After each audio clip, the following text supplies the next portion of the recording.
বংগা বুলি এটা ভাগি আহিছে বাংলাদেশৰ পৰা আহিছে নাম কি হাসিনা অথবা বেলেগ নাম কি কৈছিল অনুবলি কি কৈছিল কোনে কৈছিল কোনে কবলে কোনে কৈছিল কবলে কোনে কৈছিল নামটো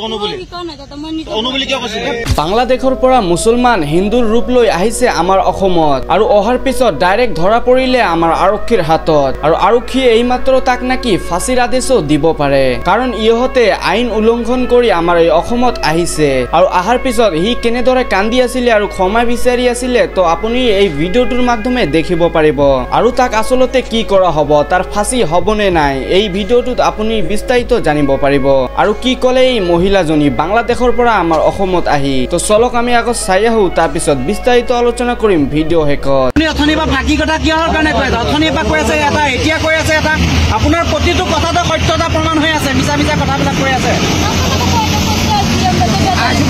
নামে ভাবি ক'লে নামটো আপুনি ভাবি ভাবি কৈছে সেইজনৰ নামটো ভাবি ভাবি কথা কৈছে চিন্তা কৰি কৰি কথা কৈ আছে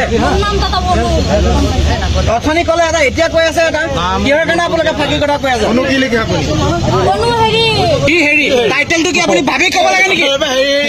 কিহৰ হেৰি কথা কৈ আছে আপুনি অথনিৰ পৰা আমি হেৰি কৰিবলৈ ৰখি আছো নেকি নাম কি আপোনাৰ হেৰি কি অনু টাইটেল কি আপোনাৰ টাইটেল কি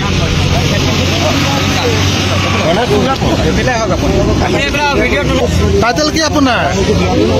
অনু কি লিখে পাহৰিলে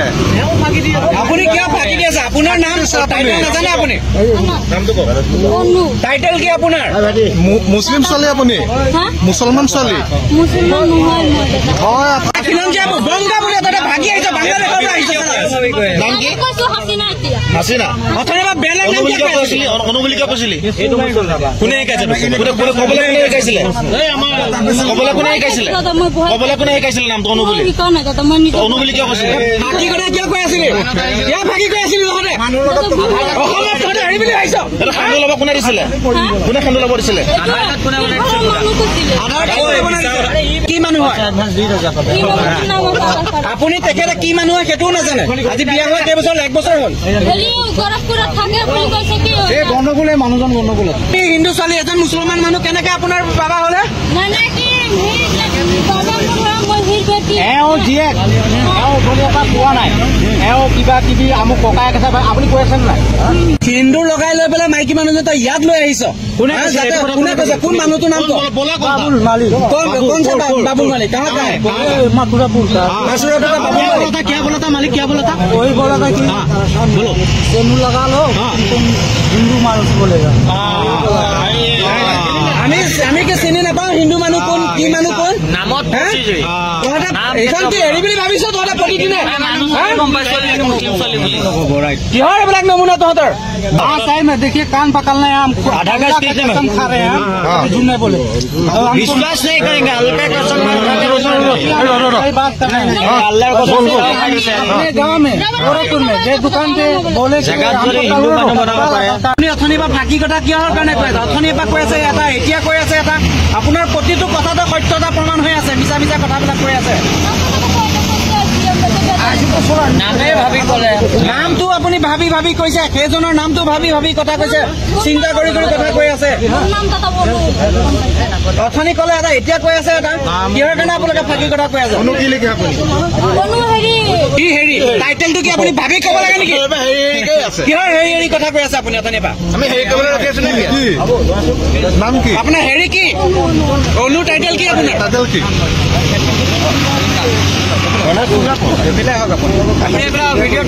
টাইটেল কি আপোনাৰ অনু কি লিখে পাহৰিলে আপুনি কিয় ফাঁকি দি আছে আপোনাৰ নাম টাইটেল নাজানে আপুনি টাইটেল কি আপোনাৰ মুছলিম ছোৱালী আপুনি মুছলমান ছোৱালী হয় বংগা বুলি এটা ভাগি আহিছে বাংলাদেশৰ পৰা আহিছে নাম কি হাসিনা অথবা বেলেগ নাম কি কৈছিল অনুবলি কি কৈছিল কোনে কৈছিল কবলে কোনে কৈছিল কবলে কোনে কৈছিল নামটো অনুবলি কি কৈছিল ভাগি কথা কিয় কৈ আছিলে ইয়াৰ ভাগি কৈ আছিল লগতে অসমত তহঁতে হেৰি বুলি আহিছ খান্দু ল'ব কোনে দিছিলে কোনে খান্দু ল'ব দিছিলে কি কি মানুহ হয় আপুনি তেখেতে কি মানুহ হয় সেইটোও নাজানে আজি বিয়া হোৱা কেইবছৰ 1 বছৰ হ'ল এই গণ্ডগোল এই মানুহজন গণ্ডগোল হিন্দু ছোৱালী এজন মুছলমান মানুহ কেনেকে আপোনাৰ বাবা হলে এওঁ জীয়েক এওঁ উঠনিৰ পৰা পোৱা নাই এওঁ কিবা কিবি আমুক ককায়েক আছে আপুনি কৈ আছে নাই সিন্দুৰ লগাই লৈ পেলাই মাইকী মানুহজন তই ইয়াত লৈ আহিছ কোনে কৈছে কোন মানুহটোৰ নাম বাবুল মালিক বাবুল মালিক कहाँ का है मथुरापुर का बाबुल मालिक क्या बोला था मालिक क्या बोला था वही बोला था कि बोलो सेनू लगा लो तुम हिंदू मानुष बोलेगा আমি কি চিনি নাপাওঁ হিন্দু মানুহ কোন কি মানুহ কোন নামত এইখন কি হেৰি বুলি ভাবিছ তহঁতে প্ৰতিদিনে কিহৰ এইবিলাক নমুনা তহঁতৰ देखिए कान पकड़ना है हम आधा गज कसम खा रहे हैं झूठ नहीं बोले विश्वास नहीं करेंगे हल्का कसम बात कर रहे हैं अल्लाह को अपने गाँव में गोरखपुर में जे दुकान पे बोले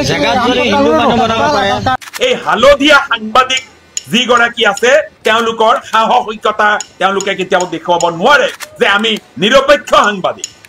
মুছলমান মহিলাই শিৰত সেন্দুৰ লৈ যাকে যাকে প্ৰৱেশ কৰিছে অসমত যোৱাকালি অসমৰ দুটামান টিভি চেনেলৰ ব্ৰেকিং নিউজটো আছিল এনে ধৰণৰ হিন্দু পৰিচয়ৰে মধ্য অসমত প্ৰৱেশ মিয়াৰ দল মুছলমান মহিলাই শিৰত সেন্দুৰ লৈ যাকে যাকে প্ৰৱেশ কৰিছে অসমত ঠিক এনে ধৰণৰ এটা খুব সেনসেশনাল নিউজ পৰিবেশন কৰাটো আমি দেখিবলৈ পালোঁ বাতৰিটোৰ উৎসটো আছিল এনে ধৰণৰ যে অকণমান গভীৰ নিশা কেইগৰাকীমান ব্যক্তি এগৰাকী মহিলা সহ মধ্য অসমত গাড়ীৰ পৰা নামোতে তাত জাতীয়তাবাদী বুলি দাবী কৰা দল তথা সংগঠনৰ কিছু কৰ্মকৰ্তাই তেওঁলোকক তাত আবদ্ধ কৰি নানা ধৰণৰ প্ৰশ্ন কৰি তেওঁলোকক ব্যতিব্যস্ত কৰিলে আৰু ভীতিগ্ৰস্ত হৈ এক প্ৰকাৰ ভয় আৰু শংকাত মহিলাগৰাকীয়ে তেওঁৰ পৰিচয়টো এবাৰ হিন্দু এবাৰ মুছলমান এনেদৰে দিব ধৰিলে আচলতে যেতিয়া তেওঁলোকক ঘেৰি ধৰি ভাবুকি সুলভ ধৰণে তেওঁলোকক প্ৰশ্ন কৰি ব্যতিব্যস্ত কৰা হৈছিল তেতিয়া হয়তো অকণমান ভীতিগ্ৰস্ত হৈ তেওঁলোকে তেনে ধৰণৰ আচৰণ কৰিছিল ইয়াকে লৈ আমি দেখিলোঁ যে ভাৰতবৰ্ষৰ আটাইতকৈ শক্তিশালী ব্যক্তি বুলি দাবী কৰা এগৰাকী ব্যক্তিৰ পৰিয়ালৰ মালিকানাধীন এটা টিভি চেনেল ফিউজ লাইভত সন্ধিয়া টক শ্ব' অনুষ্ঠিত কৰা দেখা গ'ল এই বিষয়টোক লৈ তেওঁলোকৰো এজেণ্ডা বা তেওঁলোকৰো নেৰেটিভ এটাই আছিল সেইটো আছিল যে মুছলমান মিয়া মহিলাই হিন্দু পৰিচয় লৈ শিৰত সেন্দুৰ লৈ যাকে যাকে অসমত প্ৰৱেশ কৰিছে গতিকে তেওঁলোকে কোটাঘাতমূলক কাৰ্য সংঘটিত কৰিব পাৰে অসমত বিভিন্ন ধৰণৰ জেহাদী কাৰ্যকলাপ সংঘটিত কৰিব পাৰে এয়া আছিল সেই টক শ্ব'টোৰ নেৰেটিভ আৰু সেই টক শ্ব'টোত অংশগ্ৰহণ কৰা একাংশ স্বয়ম্ভু তথাকথিত বুদ্ধিজীৱীয়ে এই গোটেই ঘটনাক্ৰমটোক একপক্ষীয়ভাৱে এটা দিশলৈ নিবলৈ যত্ন কৰাটো আমি দেখিবলৈ পালোঁ অনুষ্ঠানটোত উপস্থিত থকা এগৰাকী ইছলাম ধৰ্মীয় ব্যক্তিক বিভিন্ন ধৰণে প্ৰশ্ন কৰি মানসিক নিৰ্যাতন চলোৱা আমি দেখিবলৈ পালোঁ তাত আমি দেখিবলৈ পালোঁ যিগৰাকীয়ে অনুষ্ঠান পৰিচালনা কৰি আছিল সেই তথাকথিত হালধীয়া সাংবাদিকতাৰ পৃষ্ঠপোষক সেই সাংবাদিকগৰাকীয়ে নিজেই তাত এগৰাকী বিচাৰক তথা ন্যায়াধীশৰ দৰে ভূমিকা গ্ৰহণ কৰি নিজেই কথাবোৰ কৈ নিজেই তাৰ জাজমেণ্ট দিবলৈ যত্ন কৰাটো আমি দেখিবলৈ পালোঁ সেই মুছলমান ব্যক্তিগৰাকী উদ্দেশ্য কৰি সেই ইছলাম ধৰ্মীয় যিগৰাকী ব্যক্তি সেই টক শ্ব'টোত উপস্থিত আছিল সেই ব্যক্তিগৰাকীক উদ্দেশ্য কৰি বাৰে বাৰে যি ধৰণে প্ৰশ্ন কৰি তেওঁক ব্যতিব্যস্ত কৰা হ'ল তেওঁক যেন উত্তৰ দিবলৈ সুবিধা কোনো দিয়া নহয় মোস্ট ইণ্টাৰেষ্টিং কথাটো হ'ল যেতিয়া সেই ইছলাম ধৰ্মী ব্যক্তিগৰাকীয়ে এটা প্ৰশ্ন কৰিলে যে ধুবুৰী অঞ্চলত হিন্দু মহিলাই বুৰ্খা পৰিধান কৰি ৰাজপথত ভিক্ষা খুজি থকা ঘটনাটো আপোনালোকে কিয় টক শ্ব' অনুষ্ঠিত নকৰিলে তেতিয়া সেই হালধীয়া সাংবাদিকতাৰ পৃষ্ঠপোষক সেই তথাকথিত তেওঁৰ আকাৰ পৰামৰ্শ মতে অনুষ্ঠান পৰিৱেশন কৰা সেই সাংবাদিকগৰাকীয়ে অকণমান বিব্ৰত অনুভৱ কৰি তেওঁ লগে লগে বিষয়টো অন্য দিশলৈ নিবলৈ আন এগৰাকীক বাৰে বাৰে কথা ক'বলৈ সুবিধা দিয়া আমি দেখিবলৈ পালোঁ এই যে নিজৰ এই যিটো তেওঁলোকৰ হিপক্ৰেচি নিজেই যে শ্ৰেষ্ঠ নিজেই যে চব কথা জানে সংবিধান তেওঁলোকে জানে আইন তেওঁলোকে জানে অসমৰ গোটেই সংবাদ জগতখনৰ তেওঁলোক নায়ক অসমত কি হ'বলৈ গৈ আছে সেয়া তেওঁলোকে জানে এইদৰে ভৱিষ্যদ্ৰষ্টাৰ ভূমিকা গ্ৰহণ কৰি যিসকলে নিৰপেক্ষতাৰ দাবী কৰা এই সাংবাদিকসকলৰ বাবে অসমৰ পৰিৱেশ এতিয়া বিনষ্ট হ'বলৈ ধৰিছে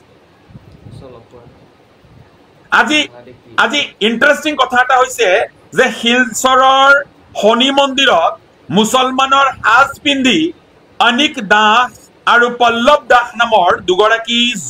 যুৱকে তাত চুৰি কাৰ্য সংঘটিত কৰিছে আৰু সেয়া আৰক্ষীৰ জালত পৰিছে ইয়াকে লৈ সেই তথাকথিত সাংবাদিকগৰাকীয়ে ফিউজ লাইভত কোনো ধৰণৰ টক শ্ব' অনুষ্ঠিত কৰা আমি দেখিবলৈ নাপালোঁ যাকে যাকে মিয়া অসমত সোমাইছে বুলি এটা ভুৱা বাতৰিৰ আঁত ধৰি যি টক শ্ব' অনুষ্ঠিত কৰিলে সেই টক শ্ব'ৰ জৰিয়তে এটা সাম্প্ৰদায়িক বিষবাষ্প বিয়পাবৰ যত্ন কৰাটোহে আমি দেখিবলৈ পালোঁ এইসকল সাংবাদিকে কি সাংবাদিকতা শিকিছে বা এইসকল সাংবাদিকৰ পৰা সমাজখনৰ কি উন্নয়ন হ'ব আমি বুজিব পৰা নাই সেই মন হিপক্ৰেচি যে তেওঁলোকে নিজকে শ্ৰেষ্ঠ বুলি দাবী কৰে তেওঁলোকে সাংবাদিকতাৰ জগতখনত নিজকে শ্ৰেষ্ঠ বুলি দাবী কৰে তেওঁলোক অসমৰ মুধা ফুটা বুদ্ধিজীৱী বুলি তেওঁলোকে নিজকে দাবী কৰে অসমৰ ভৱিষ্যদ্ৰষ্টা বুলি তেওঁলোকে দাবী কৰে তেওঁলোকৰ সৎসাহ হ'বনে এই শিলচৰত যি কেইগৰাকী যুৱকে মুছলমানৰ সাজ পিন্ধি চুৰি কাৰ্যত জড়িত হৈ ধৰা পৰিল এই হিন্দু যুৱক কেইগৰাকীৰ বিৰুদ্ধে বা সেই বিষয়টোক লৈ এটা টক শ্ব' অনুষ্ঠিত কৰাৰ সাহস এই ফিউজ লাইভৰ এই তথাকথিত হালধীয়া সাংবাদিকতাৰ পৃষ্ঠপোষকগৰাকীৰ সৎ সাহস হ'বনে বা এই ধুবুৰীত এই যে বুৰ্খা পৰিধান কৰি এই যি মহিলাগৰাকীয়ে বুৰ্খা পৰিধান কৰি ভিক্ষাবৃত্তি কৰি আছিলে তাৰ পৰা সমাজৰ কিবা অপকাৰ হ'ব বুলি টক শ্ব' অনুষ্ঠিত কৰিব পাৰিবনে এতিয়া আহোঁ আচল কথালৈ এই যিটো ঘটনা আছিল এই যিটো ঘটনাক আলম হিচাপে লৈ ফিউজ লাইভে যোৱাকালি তাল ফাল লগাই চিঞৰ বাখৰ হুলস্থুল কৰি টক শ্ব' অনুষ্ঠিত কৰিলে বা ফিউজ লাইভৰ সমসাময়িকভাৱে তেওঁলোকৰে ভগ্নী অনুষ্ঠান এটা চেনেলে যি ধৰণে ব্ৰেকিং নিউজ কৰিলে যাকে যাকে মিয়া মহিলা সোমাইছে হিৰক সেন্দুৰলৈ অসমত জিহাদী কাৰ্যকলাপ কুটাঘাত সংঘটিত কৰাৰ আশংকা এনে ধৰণৰ এই অবাস্তৱ আৰু অবান্তৰ বাতৰিবোৰ যে পৰিৱেশন কৰিলে সেই বাতৰিৰ আঁৰৰ ৰহস্যটো এতিয়া আপোনালোকে শুনক ইণ্টাৰেষ্টিং কথাটো হ'ল যে যোৱাকালি এই যি ঘটনা সংঘটিত হৈছিল এই ঘটনাটোত যিগৰাকী মহিলাক কুটাঘাত সংঘটিত কৰাৰ আশংকা বা জিহাদী কাৰ্যকলাপ সংঘটিত কৰাৰ আশংকা প্ৰকাশ কৰি যিসকলে আবদ্ধ কৰিছিল যিসকলে টেটু ফালি চিঞৰ বাখৰ কৰি বাতৰি পৰিৱেশন কৰিলে যিসকলে টেটু ফালি ঘটনাৰ কোনো ধৰণৰ তেহকিকাত নকৰাকৈ অবান্তৰভাৱে টক শ্ব' অনুষ্ঠিত কৰি এটা সাম্প্ৰদায়িকতাৰ বীজ ৰোপণৰ চেষ্টা কৰিলে সেইসকলক জনাটো ভাল যে এই ঘটনাটোৰ তদন্তৰ অন্তত সেই সংশ্লিষ্ট আৰক্ষী প্ৰশাসনে সেয়া সুনিশ্চিত কৰিছে যে মহিলাগৰাকী উত্তৰ প্ৰদেশৰ মুজাফ্ফৰপুৰ তিনিগৰাকী ব্যক্তি আছিল উত্তৰ প্ৰদেশৰ গোৰখপুৰ জিলাৰ ইছলাম উদ্দিন পাঠান তেওঁৰ পত্নী হাছেনা খাতুন এইসকলৰ বিৰুদ্ধে যি অভিযোগ অনা হৈছিল যে বাংলাদেশী বা মিয়া ইত্যাদি ইত্যাদি যি অভিযোগসমূহ অনা হৈছিল, আৰক্ষীয়ে তদন্ত কৰি জানিব পাৰিলে যে এইসকল আচলতে সেই গোৰখপুৰ জিলাৰ উত্তৰ প্ৰদেশৰ গোৰখপুৰ জিলাৰ ব্যক্তি আৰু তেওঁলোকে তাৰ এটা ইটা ভাটাত কৰ্মৰত আছিল।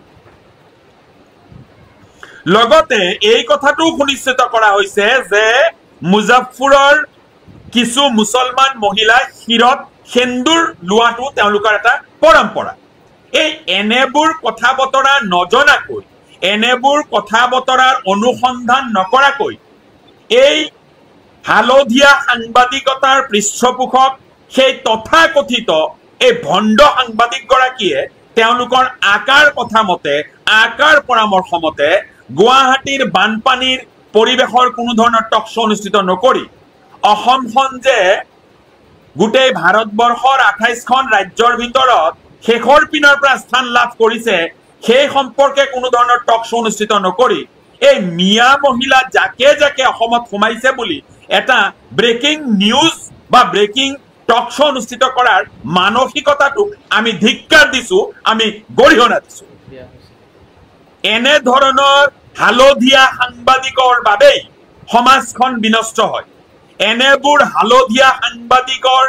মানসিকতাৰ বাবে অসমখনৰ পৰিৱেশ দিনক দিনে বিনষ্ট হ'ব ধৰিছে। কেৱল মালিকৰ পৰামৰ্শ মতে নিজৰ চাকৰিটো ৰখাৰ স্বাৰ্থত এইসকল সাংবাদিকে যি ধৰণৰ টক শ্ব'সমূহ অনুষ্ঠিত কৰিছে সেই টক শ্ব'সমূহে সমাজৰ কোনো হিত সাধন নকৰে। আজি কি ক'ব সেই সাংবাদিকগৰাকীয়ে? আজি যেতিয়া আৰক্ষীয়ে গোটেই ঘটনা তদন্তৰ অন্তত ঘোষণা কৰিছে যে তেওঁলোক কোনো বাংলাদেশী নাগৰিক নহয়, তেওঁলোকৰ বিৰুদ্ধে কোনো ধৰণৰ গোচৰ নাই, তেওঁলোকৰ বিৰুদ্ধে কোনো ধৰণৰ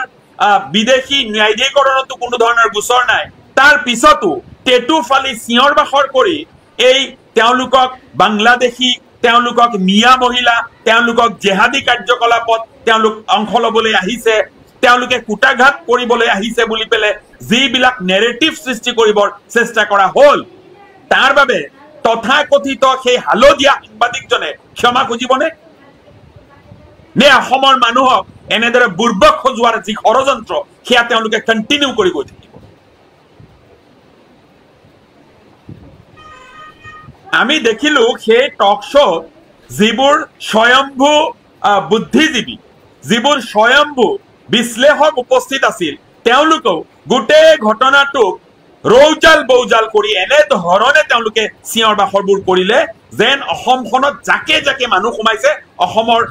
পৰিৱেশ এতিয়া ভয়াৱহ হ'বলৈ গৈ আছে, অসমৰ মানুহ ভীতিগ্ৰস্ত হৈছে, অসম সন্ত্ৰস্ত হৈ পৰিছে, এনে ধৰণৰ এটা নেৰেটিভ তেওঁলোকে সৃষ্টি কৰিব বিচাৰে। এই ফিউজ লাইভ জাতীয় চেনেলবোৰৰ প্ৰতি আমাৰ সন্দেহ হৈছে যে এওঁলোক আচলতে তেওঁলোক নিৰপেক্ষ সাংবাদিকতা বৰ্তাই ৰাখিব পাৰিবনে, নে তেওঁলোকে এই গেৰুৱা শিবিৰৰ গোলামী আৰু গেৰুৱা শিবিৰৰ শ্ৰুতলিপি মতে তেওঁলোকে গেৰুৱা শিবিৰৰ মুখপাত্ৰ হিচাপে তেওঁলোকে কাৰ্যনিৰ্বাহবোৰ কৰি যাব? কথা বতৰাবোৰ অকণমান স্পষ্ট কৰাটো তেওঁলোকে ভাল, নহলে এনেদৰে ভুৱা বাতৰিৰ ভিত্তিত এইদৰে আস্ফালন কৰি তেওঁলোকে যে এই টক শ্ব'সমূহ অনুষ্ঠিত কৰিছে, এই টক শ্ব'সমূহ সমাজৰ বাবে একেবাৰেই মংগলজনক নহয়। এই টক শ্ব'সমূহ সমাজৰ বাবে একেবাৰে অপকাৰী আৰু এনেবোৰ টক শ্ব'ই সমাজ গঢ়িব নোৱাৰে। কেৱল এটা বিশেষ ধৰ্মৰ প্ৰতি বিদ্বেষ বিয়পাই এই ফিউজ লাইভে যি ভূমিকা গ্ৰহণ কৰিছে সেই ভূমিকা এই অসমৰ বাবে, অসমীয়াৰ বাবে কাহানিও এয়া শুভ নহয়। এই কথাটো প্ৰতিজন মানুহে, প্ৰতিজন বিবেকবান মানুহে উপলব্ধি কৰাটো উচিত। নিৰপেক্ষ সাংবাদিকতাৰ দৃষ্টান্ত দেখুৱাবলৈ এই ফিউজ লাইভ অথবা তেওঁলোকৰে সেই কৰ্মচাৰী, এই হালধীয়া সাংবাদিক যিগৰাকী আছে, তেওঁলোকৰ সাহসিকতা তেওঁলোকে কেতিয়াও দেখুৱাব নোৱাৰে যে আমি নিৰপেক্ষ সাংবাদিক। সাংবাদিকতাৰ অ আ ক খ নজনা এইসকল সাংবাদিকৰ বাবে অসমৰ পৰিৱেশ দিনক দিনে বেয়া হ'বলৈ ধৰিছে। অসমত বিদ্বেষ আৰু সাম্প্ৰদায়িকতাৰ বীজ ৰোপণ হৈছে। মই সেইসকলক আহ্বান জনাম যে আপোনালোকে অকণমান সংবিধানখন পঢ়িবলৈ যত্ন কৰক, সাংবাদিকতাৰ শিকিবলৈ যত্ন কৰক, হালধীয়া সাংবাদিকতা পৰিহাৰ কৰক। কেৱল মালিকৰ শ্ৰুতলিপি মতে টক শ্ব' অনুষ্ঠিত কৰি সমাজ বিশৃংখল কৰাৰ যি ঠিকা লৈছে তাৰ বাবে জাতিয়ে এদিন আপোনালোকক প্ৰশ্ন কৰিব। তো যিয়ে নহওক বন্ধুসকল, আপোনালোকে ভিডিঅ'টো শেষলৈ চোৱাৰ পিছত আচলতেই বুজি পালে যে আচলতে কিয় এই মুছলমান বাংলাদেশীগৰাকী আমাৰ অসমত আহিছিলে আৰু অহাৰ পিছত কিয় তাৰ নামটো পৰিৱৰ্তন কৰিছিলে আৰু পৰিৱৰ্তন কৰাৰ পিছত হিন্দু বুলি পৰিচয় দিছিলে। তো যিয়ে নহওক বন্ধুসকল, ভিডিঅ'টো সম্পূৰ্ণ চাই আপোনালোকৰ অতি মূল্যৱান মতামতটো কি এইটো কমেণ্ট বক্সত জনাব নভুলিব। ধন্যবাদ।